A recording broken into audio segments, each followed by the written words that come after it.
अध्यक्ष माझे गुरुजन वर्ग व माझ्या बालमित्रांनो, माझे नाव श्रेयांशी दिलीप पावणे.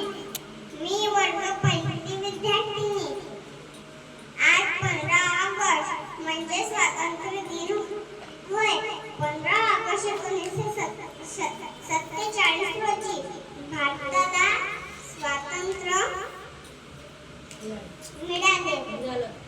माझे नाव काव्या श्यामराव आणि मी इयत्ता 4थी शिकते. आज 15 ऑगस्ट आपल्या भारताच्या स्वातंत्र्य दिन आहे. आपला भारत देश 15 ऑगस्ट 1947 रोजी इंग्रजांच्या गुलामीत मुक्त झाला. आज आपण सर्वांनी देशाला स्वतंत्र करणाऱ्या शूर स्वतंत्र सैनिकांना सलाम करूया आणि देशाचा अभिमान वाढवूया.